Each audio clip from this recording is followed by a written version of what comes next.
Welcome, everybody. I want to begin today where everything begins, and that is with the total void of absolute nothingness. It is everywhere. It pervades across the multiverse, all through the Metaverse, and into the Runiverse through wizards, ponies, and is officially named in the Soul's collection. When we stare into the total void, we see pure black, otherwise known as the total absence of color, otherwise known as hex color code 000000. It is no coincidence that wizard number 0 thinks he is the creator of nothing. An easy claim to make, perhaps even a bit flippant to claim you are the creator of nothing, but every wizard, pony, and soul is sitting on a void. Their primitive 8-bit forms are the ether made solid. And it is from this ether that they came to us, that metaphysical bridge from the blockchain to our lives. I think about the void, the abyss, and I am reminded of the paintings of Ad Reinhardt and how he called them the ultimate paintings or the end of all painting in art history. I think about Nietzsche pondering what happens when you stare into the abyss and the existential dread that overwhelms you. I think about the black screens in early 8-bit video games like Final Fantasy and how this pervasive darkness permeated the entire adventure. I think about how we always choose dark mode on Twitter, OpenSea, or anytime we are given the option, we choose dark mode. But when I look into the abyss, I do not see emptiness. I see beauty, halcyon, and the unlimited potential. I see fertile ground upon which the seeds of creation can be planted. I am also reminded of the pink alien Marlowe and with her With the Light collection. And in a way, it is the antithesis, but also the exact same thing. And it is through this total void of absolute nothingness, through the quantum downs, we come to you, Elf, and Dotta, for this episode of Wizard Wednesday. Woo-hoo. Dotta, I see you've changed your PFP. You're back from the void. You were once an angel, and now you are back to us in living color. Oh, it's back. It's a throwback for sure. From my early days as an aerobics junkie, my fur looked so good back then. I'm just moisturized, healthy, conjuring in my lane. Exactly. Yeah, you look great. You never look better. Thank you. Thank you. Yeah, I just it was a big day. The total void of absolute nothingness made a landmark sale. A very good friend of ours, Tim Smith, who I see in the audience right now, made that awesome purchase. So I wanted to say a piece about it because it's one of the most interesting pieces in the whole collection. Um, and speaking of, it also made me think of another big piece that sold this week, which was the Wizard Merlin, and how it brings up this question. It's something that we always talk about, which is this notion of rare versus legendary, and what's the difference? And I think before Forgotten Runes, like the rareness of an NFT was perhaps the most important thing to consider. Before Forgotten Runes, I think like whenever you get an NFT, you before you even look at the art, you just go to the properties panel on OpenSea and you check the rareness of the properties. Um, and that always struck me as the wrong way to do it. And if you're a collection and that's how you've structured your collection, that's totally fine. I get it. There's a lot of traders who trade that way. There's definitely room for that. But we didn't want Forgotten Runes to be about that. And so the Wizard Merlin is a great example. If you look at his properties, none of them are particularly rare. They're all fairly common. Um, and yet he's legendary. And with him, it's simply the name. Simply the name Merlin made him legendary. And you know, I don't want to talk about floor and sales and all that, but he sold for a pretty astronomical amount. And then I think the buyer of Merlin sent a really interesting DM to Dotta about it. Dotta, actually, do you want to mention, just talk about that little comment? Yeah, yeah, and I hope, hope he doesn't mind me sharing this, but one of the things that he mentioned is he was like, you know, I'm really excited to buy this Merlin Wizard, and I take the responsibility seriously. In fact, I feel that, that I have the responsibility to even continue the legacy of Merlin himself. Yeah, And that really struck me in terms of just the weight of that this wizard is legendary, not only in this moment, but even in this moment of history. exactly. Yep, yep. Yeah, and the beauty of it is, you know, if you have a wizard that none of the parts are quote rare, you can still make it legendary. And I see so many of you doing this all the time with your wizards. You're propelling them to legendary status.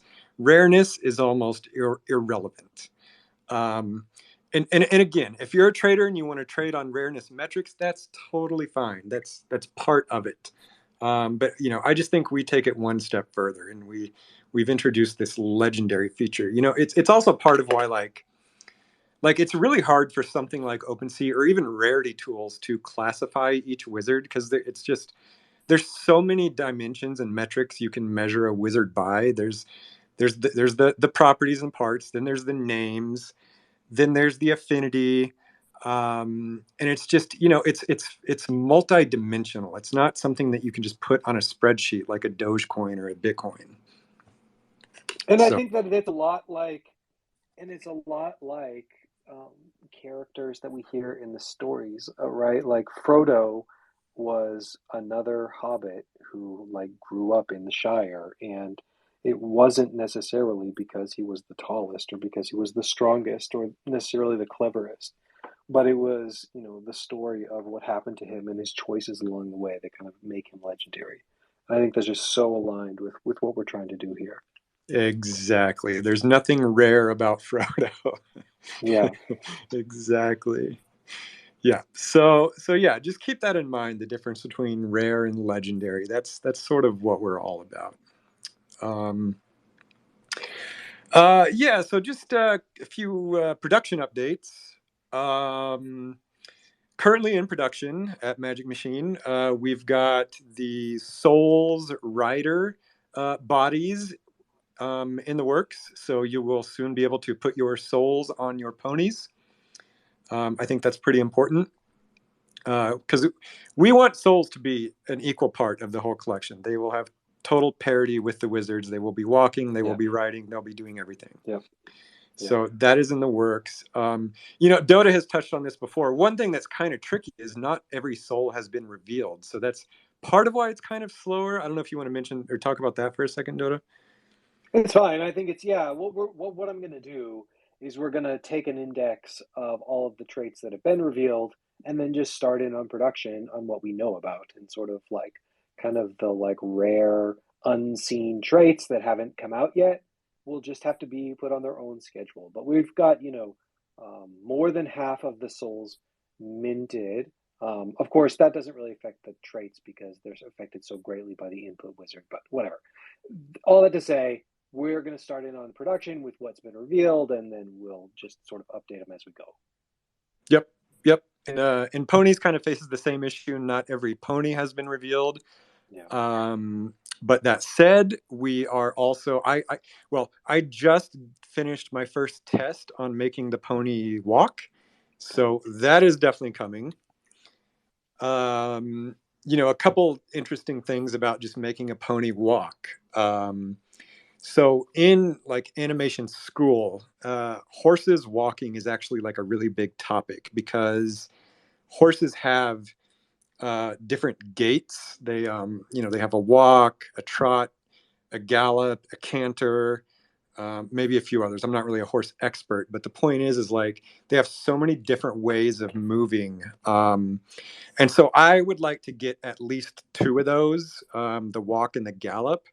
And so, you know, that just means like every horse will have two gaits, which means like double the amount of animation. Um, So anyway, it's coming. I think it's super fun. So you'll be able to see your wizard like literally riding a moving horse. Um, Yeah, and when I think then of like the horse animation, when you mention that it's like a classic thing in animation, I just immediately think of like Muybridge, where he's like his old like rotoscopes, right? Like the yep, original like 1800s like study of horse gait through photography. yep, yes, classic, Classic. absolute classic. Yep, really good stuff. Yeah, I reference Muybridge a lot. It's it's amazing that nobody has actually conducted like the 21st century version of Muybridge's work, Hmm. because it was pretty advanced for its time. I mean, if you look at his camera rigs and his the whole setup, it's pretty impressive, and I'm surprised nobody has just tried to recreate that with modern tools. Um, but yeah, so horses are coming, or ponies. And then of course I think a lot of people saw the familiars walking. I threw some tests, some work in progress up on our Twitter a few days ago. So definitely all the familiars are going to be walking. You'll be able to bring those into World Wide Web 3 or any other metaverse that allows it. Um, and yeah, I just had so much fun making those familiars walk. We want to do a lot of fun things with the familiars. I think next week I'm going to go on a rant about just the aesthetic of pixel art and how I believe it's best executed. And these familiars are like a great example of my philosophy behind pixel art. But I'll save that till next week. Um, but yeah, it's World Wide Web 3 has the little option to attach a pet to your character, so it's perfect for us. Um, yeah, and then speaking of metas, I just wanted to give another call out to World Wide Web 3. They're just freaking awesome, and they're not. They didn't ask me to say this. I love talking about another project when I genuinely feel good about it, and they have just impressed me so much. They're super friendly, they're super professional, and they execute just constantly. I think what they're doing is so fascinating in that they're just bringing everybody in, and it's like I think it's like almost overwhelming to their game engine, but it's a good problem to have. And They're doing a then great job. Yeah, and they're doing a great job too in that like it's very like Web3 kind of philosophy, which is sort of like things exist and we're going to invite the communities in and we're just going to build for everyone who makes it accessible. Like, I haven't spent like any time. I spent like zero time with their engineering team. I sent them, I was like, we made an API. Here's the spec. Here are our sprite sheets. Here's how you get it. And like, the next day or whatever, like wizards were integrated. Like it was like shockingly fast. And so I think we've had a lot of projects who kind of come to us and they're like, "Oh, can you endorse this? Can you endorse that? Can you tweet this? Like, can we do this? Can we do that?" And like every time, I just want to say like, of course you can build value for wizard holders. Like, just go do it. Like the spirit of Web3 is that there are no gatekeepers, and the spirit of like Forgotten Runes is that it's like co-creation by everyone. And so like we as the creators and as like Magic Machine are trying to provide a mainline, but it's like these things exist, go use them. And Web3 gets that, and that's part of the reason why they're so far ahead of like a lot of the other metas in that style, because they just build nonstop, and it's really cool to see. yep, yep, yeah. It's just so easy working with them, and they totally. I just get the sense that they totally, like you said, understand the whole ethos of Web 3. Um, they're just such a free flowing. I don't know what the word is. Just cooperation with them. That's just yeah, it's great.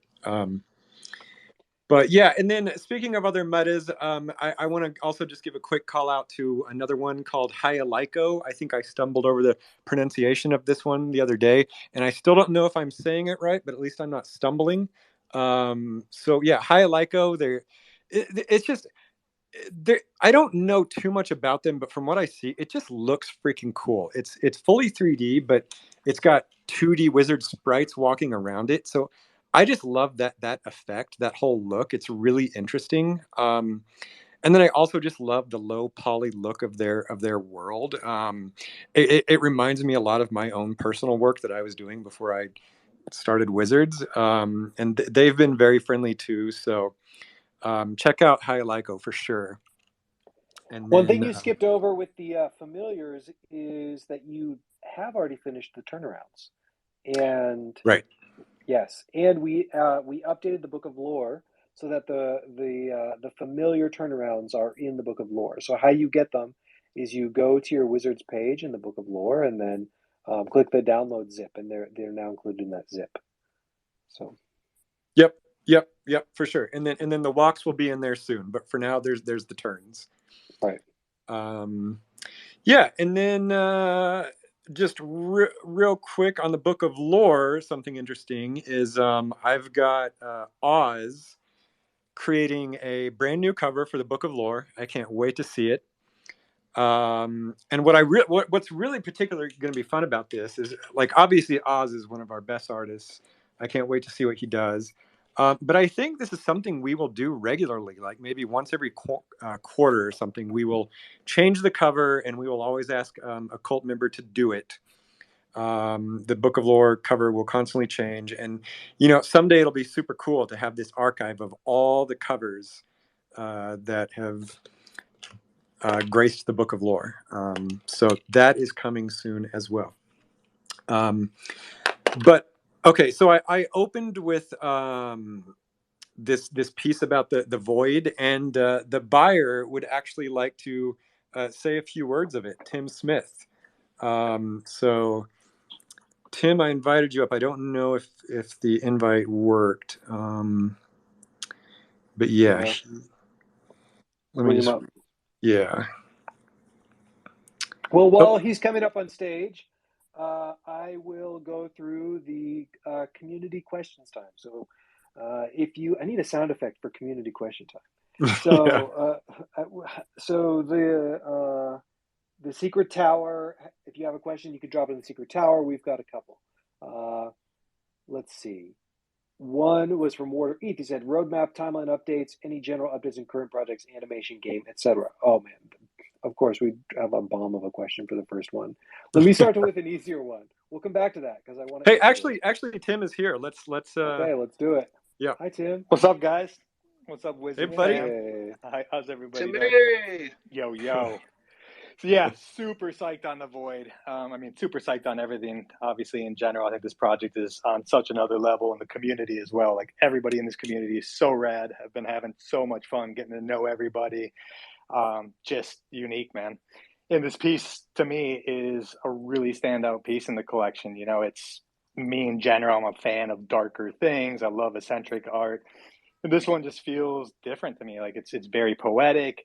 Obviously, has like deep connotations, pondering the meaning of life. Feels different. It feels like it could be critical in the overall narrative.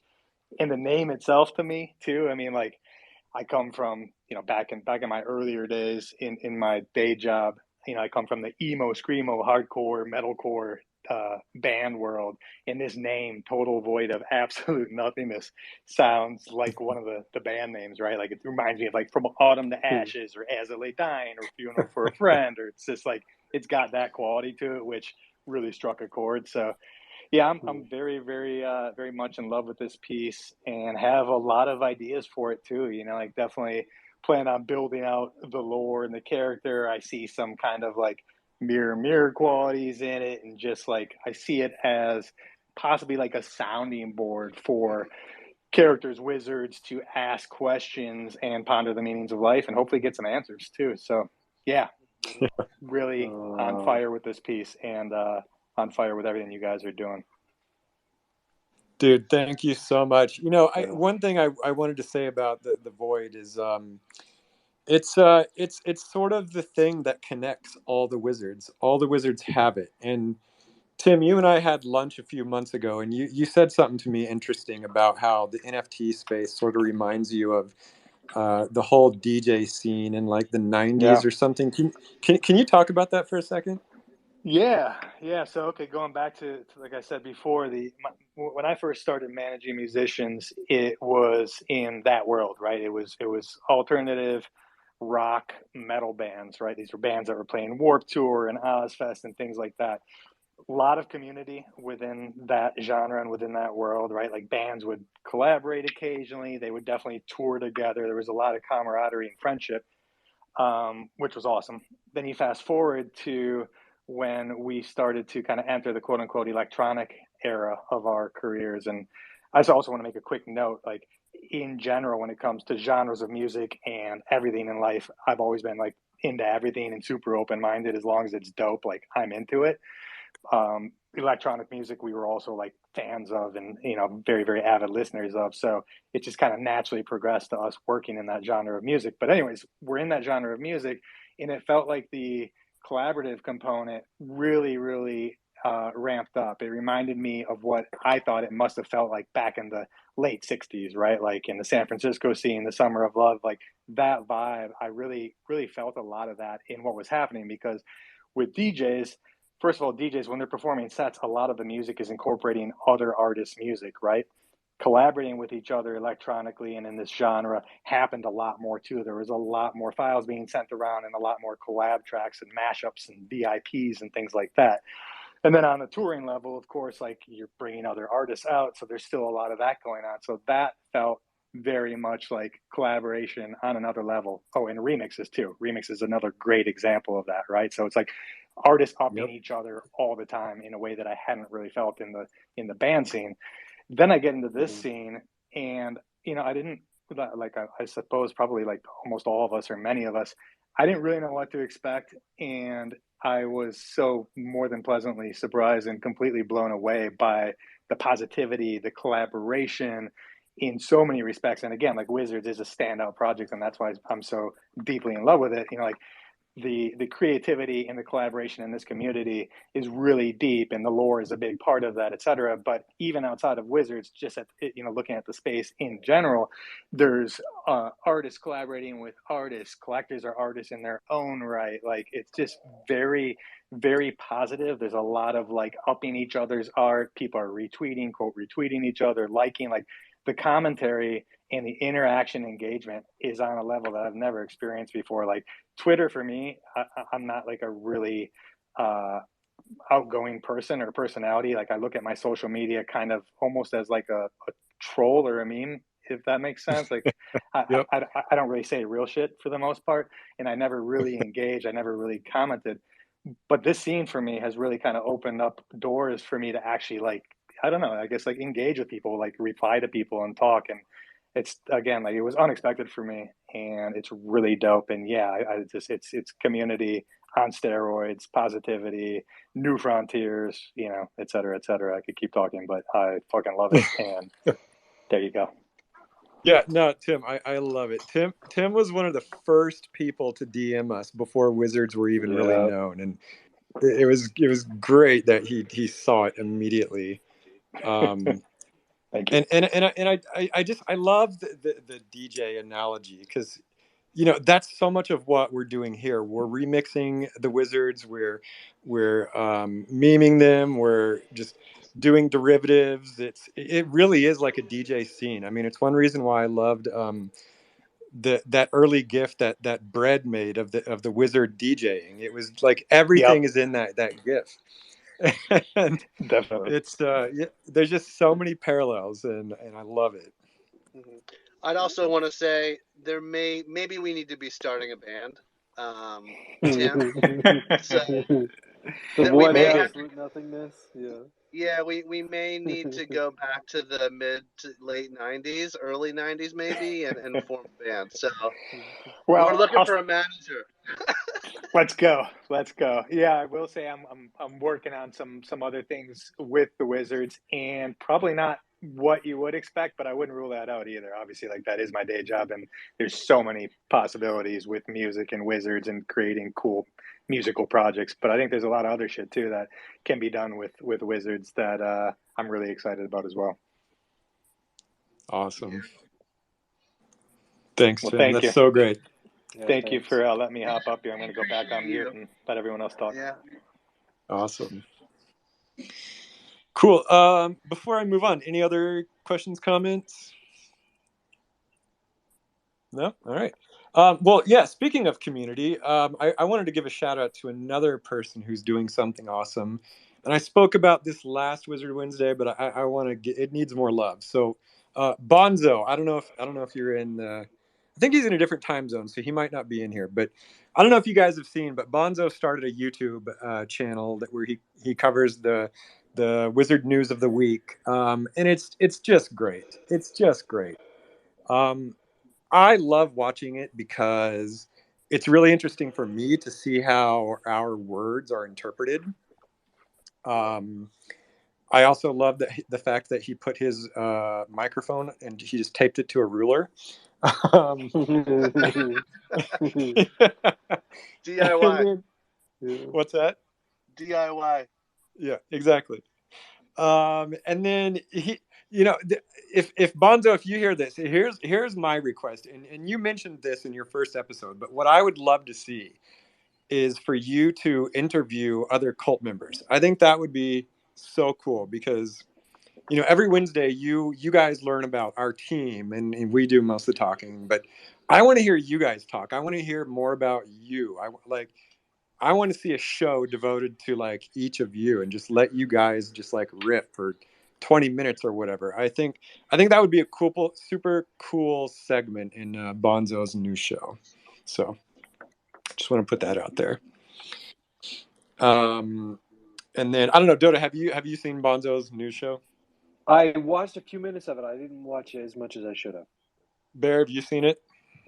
I'm the same. I got the first half and then I got clobbered by a bunch of DMs and I got distracted, so I need to go back to it. I did notice he was in a different location. Yeah. Oh, he's here. He's here. Oh, Can you hear me now? Come up.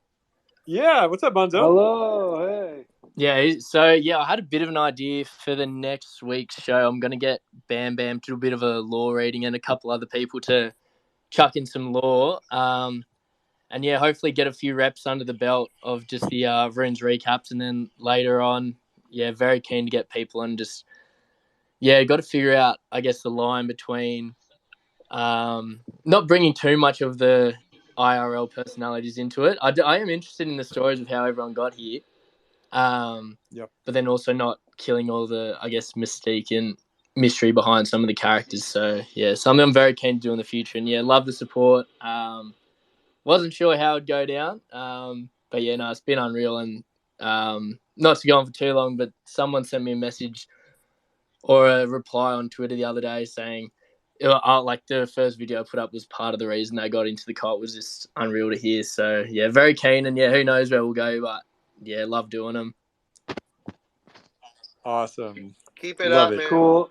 Yeah, and also you mentioned Bam Bam. Oh, so she's been organizing and reading, and I know there's a couple other people have been joining in too, like reading through the entire book of lore most nights. And for my time zone, it's pretty late. It's like when I'm like actually turning to bed, so I'll like put in my headphones and just like listen in, and so I'm like falling asleep, and it's really great. So if you haven't had a chance to turn into Bam Bam reading the Book of Lore, I know Zayla Soul's usually there too, and it's just been really worth a listen. Yep. Totally agree. Yeah, and just it's I want to take this particular moment to just comment about like we at Magic Machine, we do a lot, and we do our best to make this project bigger and bigger every day, but I also just want to give a huge thank you to the cult itself. It's you guys that do far more than we do. You're the whole reason that the cult and the wizards are as successful as it is. And one thing I consistently see, and I've seen it since day one, is just how welcoming and how friendly and how wholesome the cult is.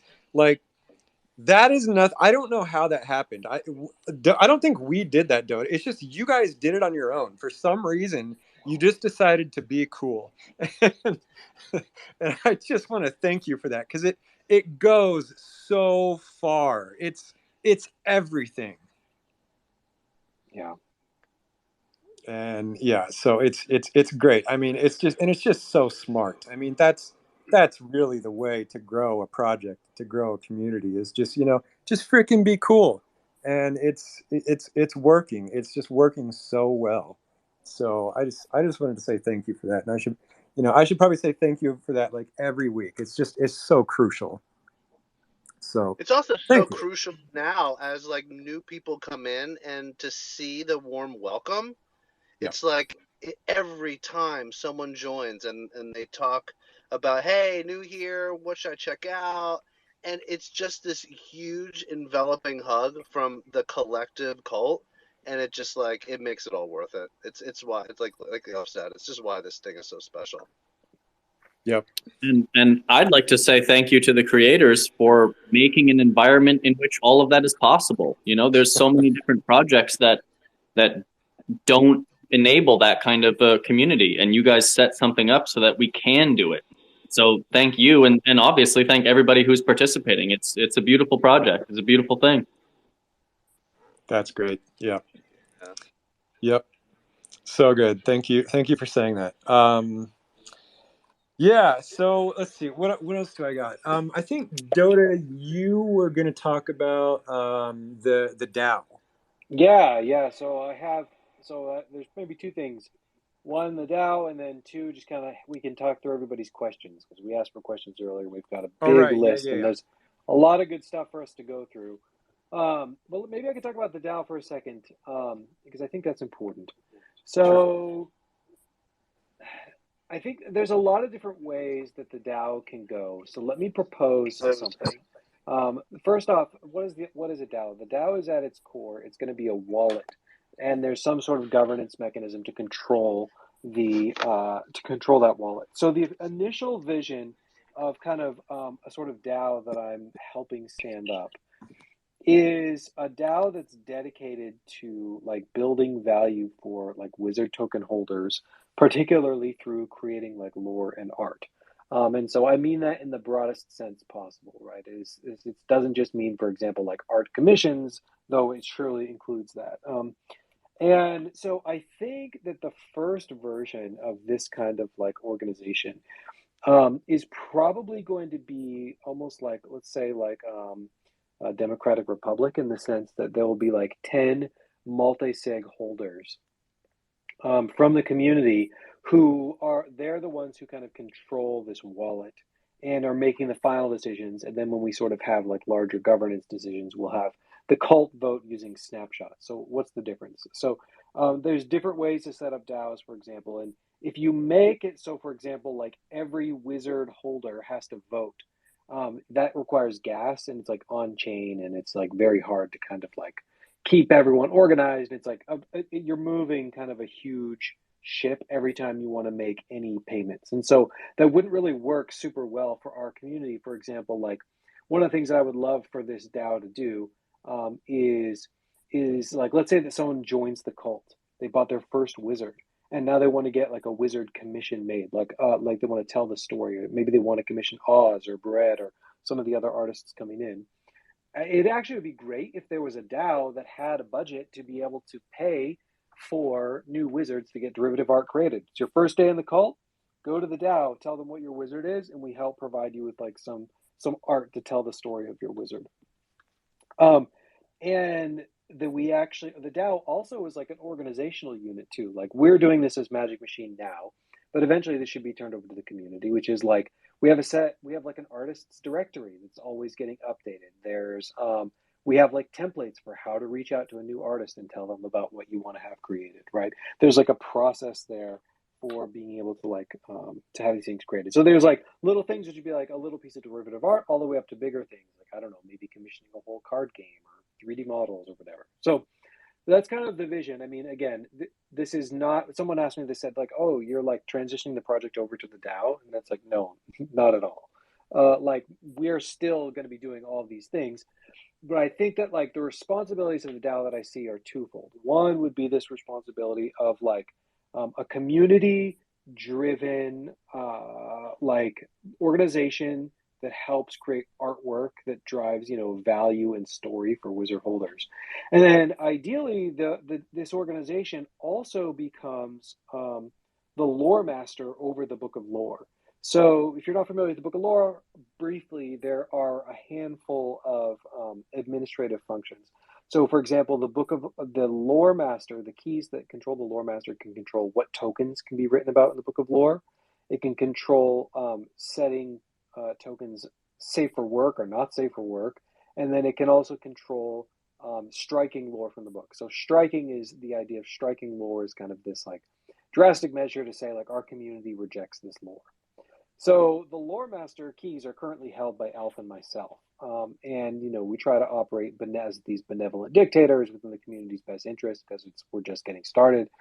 But, ultimately that responsibility should be in the hands of the community. And so it doesn't have to be this DAO that is the lore master. It could always be a different organization. But in my mind, I feel that this DAO could be that.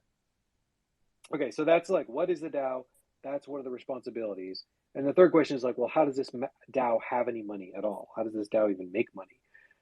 And I think kind of in the first version, what I envision is in the immediate term, it would just literally be donations, right? Like I'll put 3 ETH in. So now this, DAO has whatever, $9,000, $10,000 to be able to start practicing with its training wheels of getting commissions made, and I'll help organize that. And in the nearer term after that is we are talking about doing some sort of auction house where like you can imagine like Noun's project, for example, that there are some significant NFTs that could be auctioned each day. That money goes to the DAO, which is then used completely to support the community. Now, where do those NFTs come from? Who paints them? We'll talk about it. We'll have more to talk about that as it kind of decides. But ultimately, it's the DAO multi-stakeholders who will decide that. But we have some ideas. A little bit further future out, there are some rumblings of maybe creating like a wizard marketplace, right? Like maybe we do like Larva Labs does, where you come to like our own wizard marketplace where you don't buy and sell wizards on OpenSea, you actually buy and sell from like the wizard marketplace. And instead of the platform fee going to OpenSea, that platform fee could just go straight to the DAO. And so that becomes like an ongoing source of revenue, right? You buy a wizard, the royalties get used for like enriching kind of the lore, right? Creating card games and board games and paintings and animations and songs and poems. And so that's, that will require a lot of dev work. I don't see that. That's not something that, for example, I'm personally going to build right now, just because we have so many other things, but you could see the DAO kind of deciding to do that, be in charge of it. There's some projects, like particularly the loot community has already been kind of working on some things like that. And then the fourth way that I see the DAO generating revenue is also the furthest out, but it's basically being kind of the endpoint for wizard commercial rights that have a royalty to pay back.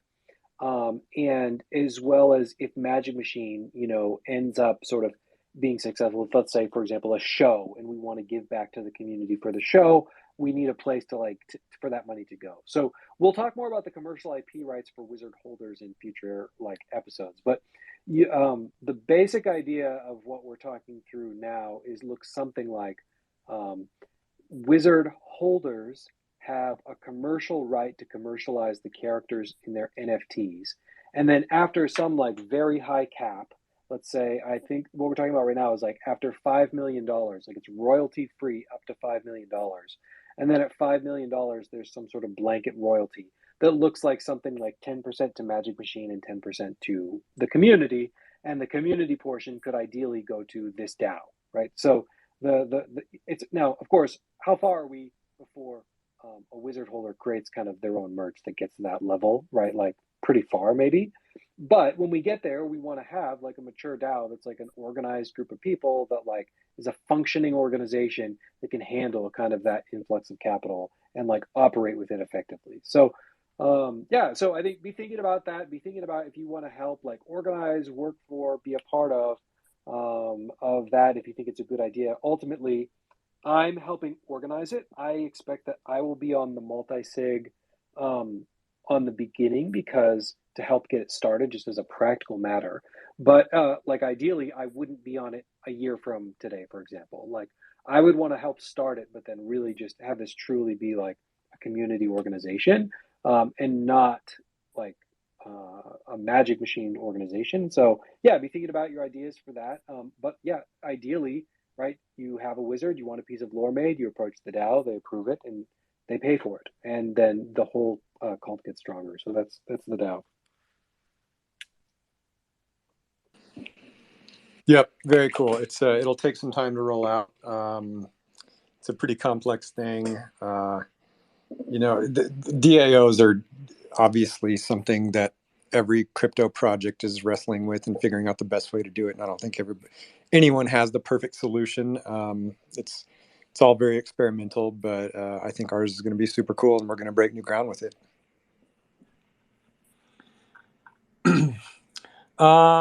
Cool. Well, let's see. One other topic I was going to touch on is something we mentioned a few Wizard Wednesdays ago.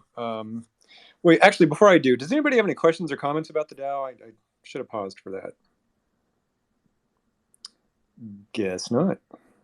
All right. Okay, cool. So, yeah, something we touched on a few Wizard Wednesdays ago is like the 3 paths Magic Machine is looking to take in 2022. The 3 different directions we're going to push the Forgotten Runes Wizards cult. And these 3 directions are IP and franchise, traditional media. That's one direction. The other direction is the NFT direction, which is sort of the core of all of it. And then the third direction is just sort of the tokenomics direction, which, you know, that involves like token burns and any other mini game that just sort of emphasizes the token aspect of the NFT. And so, you know, we can do a whole segment on each of those, but I think at this moment we'll touch on the IP, the traditional media path. And so, you know, already on that path, what we've got going, as most of you know, is the animation with Titmouse. It's coming along. I had a meeting with them today. And then the comic is actually making a lot of strides. We've got a lot of stories outlined. We've got an artist lined up. We've got 2 artists lined up, actually, one to do the pencils and one to do the colors. And then, yeah, Bear Snake in the last few days has just been on an absolute rampage, coming up with like some amazing ideas of like other IP expressions that we want to do. So, Bear Snake, do you want to say a few words about that? Yeah, sure.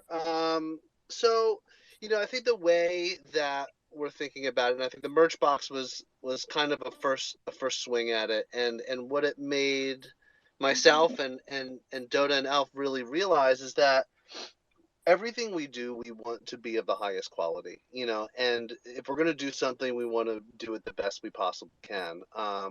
We don't want to just have an idea and like half bake it and just get it out. Obviously, speed's important in this space, but I think for us, the approach, the way I kind of think about it is, you know, every great piece of IP has started with something that is really core and small.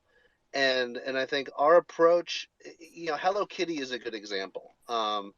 They started out with, and I think they're like the second biggest well-known piece of like global IP in the world. And so the way they started is they started small. They started with limited runs of really high quality merchandise, whether that's figurines, whether that's, you know, plushies or other just pieces of art and different representations of that cat. I think it was like purses was the first thing they did, just like little handbags. Yeah, purses and wallets. They like made clasp purses and wallets. Okay, are you guys fine on our plans here? Because that one was very close to what we're doing here. So, but you're making purses? Fanny packs. Yes. Oh, okay. Fanny packs drop in February. Yes. Well, by the way, like we said, like this path of IP I think that the basis that we work from is that the community is going to continue to build and do whatever they want to do. We will always overly support it. I think that's one of the pillars of this whole entire project. But for us as Magic Machine, I think we really want to take the path of making, like, how do we touch people who don't own Wizards? At the end of the day, we have like 2,600 holders, I think, and that will continue to grow as more people find out about Wizards, as we drop other characters, etc., etc. But I think what gets me so excited is that this isn't an NFT project. And we've actually sort of backed away from like reaching out to people and saying, hey, we're this NFT project. We want to do this. We want to do that. We talk about ourselves as I mean, IP is such like a corporate lame term, but it's yeah, I hate it. Yeah, Sorry, it's awful. It's actually awful. No, but you're right. It's awful. It feels like bleached and so not what we stand for. We'll have to come up with a better way to talk about it. But, you know, the long and the short of it is that we want everybody we feel that everybody who's in our community now, everybody needs something like this in their life. Everybody needs something to look forward to. I'm like reading tweets about how people are spending 30, 60 minutes a day writing. They've never done creative writing. All of this stuff, I think, goes well beyond just like holding a character. And so this is going to be, I mean, it's a goal of the whole company, but I think I'm going to be spending over indexing a lot of my time on this. And I get a lot of inspiration from how Japanese projects have grown, and they start with this core community and they do really special things. You think about, you know, going back to music, you think about this whole entire sort of swing back to vinyl and buying record players and how people feel like that's almost like a statement that they're making, that they're in this little niche area. And so we want to do that. We want to do a lot of special things. There's so much stuff. There's so much opportunity out there to go beyond an NFT, and we really do. I mean, we've talked about it. We want this to be 100-year project. We want to have the community and the next generation of the community, the next generation of the, you know, Magic Machine team. We want to pass this on, and so there's just there's this desire to go beyond, and I, you know, I don't want to like spoil all like the fun surprises that we're doing, and plus we're just early on the journey, but just know that we're spending a lot of time thinking about how anyone and everyone can be a part of this community, whether they have a crypto wallet or not. And I was telling Dotta earlier today, like if I could do a backflip out of happiness, I would. And I probably hurt myself. But like I am so freaking happy. Yeah, go ahead, Dotta. I'm a yapper.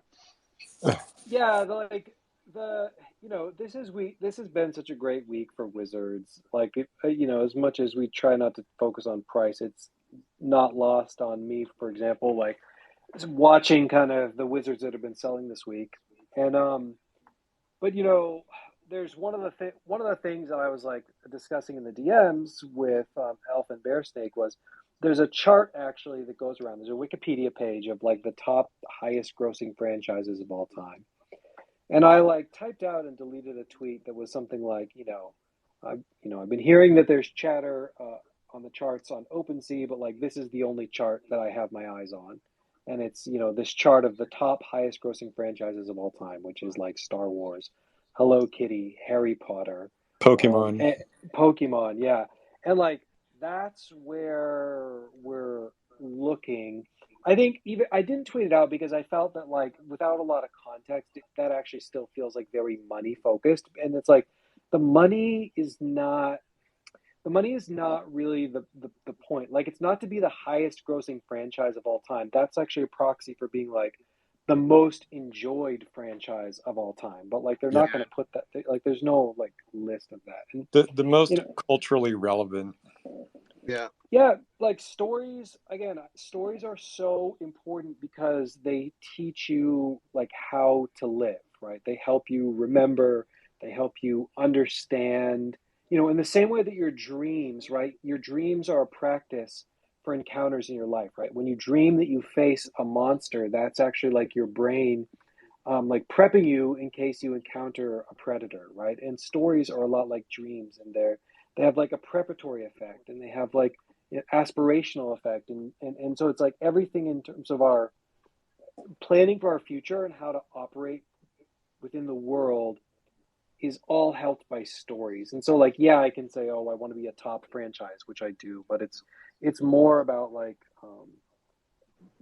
making these stories be alive within a context that we can all like truly own and participate in, unlike, you know, Lord of the Rings or Harry Potter, which we love but we can never really own. So yeah, that's how I feel about that. It's really interesting that you guys bring up the topic of the most valuable media franchises ever. I always surprise people with this, you know, with this data point that in fact Pokemon is by far the most valuable media franchise ever, more valuable than Mickey Mouse, more valuable than all the Marvel movies plus all the Marvel comics of all time. And the why of that, when you start to think of like the deep philosophical why, it you know, comes down to these elements of, you know, what we talk about a lot internally at Dialectic around store of value, and that they're a great store of value, that it started with these very simple cards that gave people a sense of ownership and community around you know, a shared story or shared concept. And then from there, it became this globally recognized, you know, immediately transferable, you know, non-fungible, but recognized as a good medium of exchange plus a good store of wealth, and has thusly we have the data to show this. You know, Pokemon Charizards have performed really well over time, especially in really down markets. Like Pokemon Charizards performed extraordinarily well during the 2008 crisis and continued to maintain their store of value, right? But this is really interesting when you combine this sort of a shared story, a sense of ownership in provable scarcity, or reasonably provable scarcity, because we don't know exactly how many Charizards there are, but we know basically how many there are. So there's, in a grander context, there's demonstrable scarcity so that you can have confidence that you own a share of something meaningful, and then the lore and the stories that go around that. You know, we see, very frankly, Runes being the first project to hit all of those like deep-seated kind of lizard brain, you know, sort of like triggers for humans in, you know, in this new context, and that really resonates with me. This idea of it, this could be 100-year project and 100-year story that, you know, that people deeply resonate with, and what that means for it as a store of value. Because yes, we've seen value appreciate this week, but we're going to see, you know, lower volatility, higher Sharpe ratio preservation of value for the community over time, which, by the way, is going to be a self-reinforcing mechanism. And you're not going to see the wild swings of volatility because of how deeply people are bought into this story. It's super compelling. And congrats on that, guys. Thanks, Ryan. Thanks, Ryan. You guys have been around since day one, and we so appreciate you guys as like a cornerstone of the community, and you know, you get it. I mean, this is it's not about like how many t-shirts you can sell. It's like I tell myself all the time, I've never been a part of something where every decision we make is like, what's the right thing to do? That's what we get to do every day. And so the right thing to do in a lot of the cases is servicing everybody that's on this call and everybody who holds a wizard, and it's very bubbly and warm, and it's a nice way to spend your days. Someday I want to tell the fun story of how Dialectic got connected with our project. On the we got to check with them first. On that yeah, day, for sure. Yeah. I want to nitpick one little thing that Bear Snake said. He said we're not an NFT project, we're an IP project, and it's partially true. I think we're both. You know, that's why I said three paths: the IP, the NFT, and the tokenomics. They're all equally important. So, you know, if you're an NFT holder, I don't want to say I don't want to give the impression that you're not part of this. But Bear, like I think one interesting component to what you said though is like, I think everybody in the community knows how like a lot of the mainstream just hates NFTs because they just don't understand it. It's fear of the unknown, whatever. But we have been finding when we reach out to certain partners, if we don't lead with, "Hey, we're an NFT project," we get a much better response. So, Yeah. yeah. Well, it's just like you watch those old clips of like the Today Show, and they're like email. Like, Yeah. who is gonna use email? Like, just send a letter on a Yeah, piece of paper. So exactly. Yeah. Are it's you fine. telling me a couple of nerds with a computer are going to beat Sears robots? Yeah. Yeah. Yeah. No, but that's true. And Alf, I think like those three things, you're right. It is both, and they all work in unison and Yeah. harmony. And I think it's all like the compounding effect, right? Yep. We've talked about this. Is like we did a lot of stuff over the past 6 months, and every time we had a big announcement about Coinbase, or we're doing a TV, or partnering with Titmouse, or we're going to do a game. Like we were always like, well, it's not really about this announcement that's going to create a lot of buzz. It's going to be like the compounding effect of all of them combined. Yeah. And I think these three tangents or sort of buckets do the same thing. They all work towards the greater good. Yeah, for sure. I mean, one thing we talk a lot about internally is, everybody's always worried about this impending bear market that may come, may not, and how that'll affect the NFT market. Who knows? But we talk about how like our IP strategy will hopefully bear market proof us, and so that's why we're pursuing it so heavily. But anyway, I would like to. It's the last 5 minutes. I want to pivot to a lore reading. We have Dr. Slurp, and All right. I just want to give an intro. It's perfect because we opened with the void, the this ethereal space of nothingness, and I think Dr. Slurp has a lot to say about that with his lore. I also just want to quickly say that Dr. Slurp, if you don't know, is the guy who has done a lot of music for us. So, without further ado, the musically talented Dr. Slurp. What's good, guys? Thanks for the intro. Hey. Yeah. So if you want to see the images that go along with this lore, like I retweeted it like a couple minutes ago. So I don't know how to pin it. I'll share but, it. awesome. So it's a lore for a soul, and it's not like just a normal story. It's more just like an artifact that's been found. So the title is Cosmology of the Haze, a pamphlet written by Hunted Stag Munchak of the Haze. And then there's like a picture of the pamphlet. So I'm going to be reading from the pamphlet now. 1. What is the haze? The haze is the layer that sits on top of your reality. Most are unaware of its presence. Those that are spiritually sensitive can tug at the corners of the haze, peeking through, temporarily inhaling whiffs of that plane.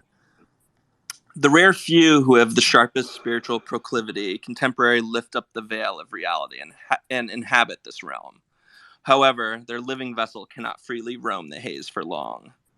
Even less occurrent are those who pass through the sacred flame with the intention of occupying the haze.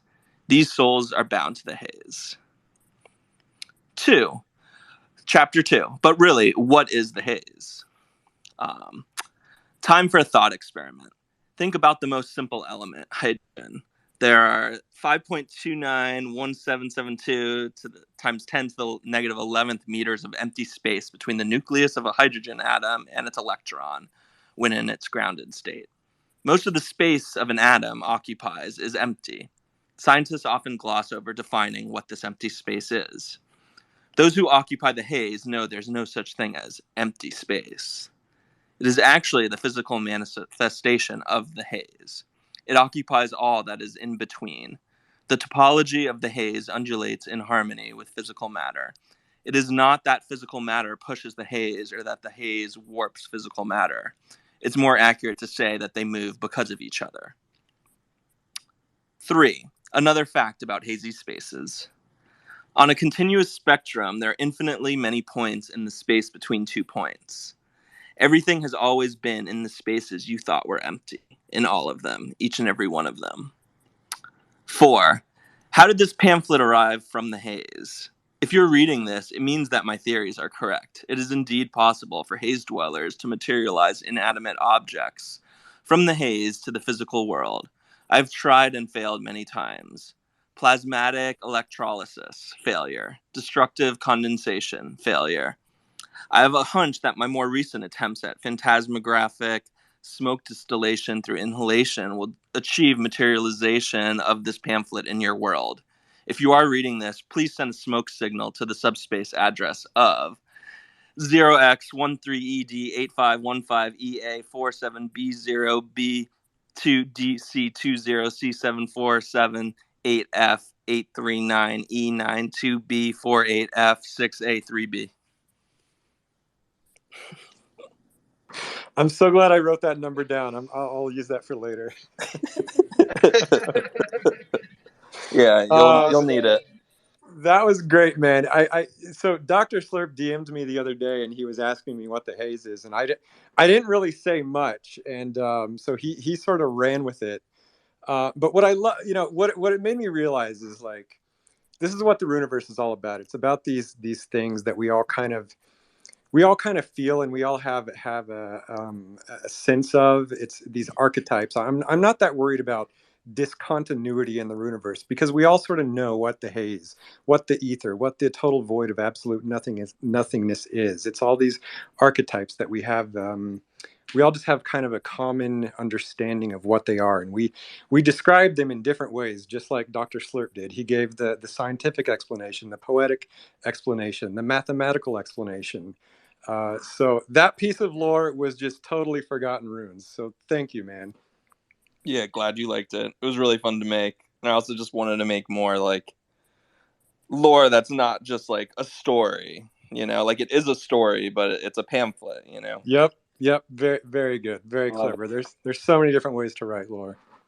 Yeah. Great. Well, it is that time. Thank you all for coming.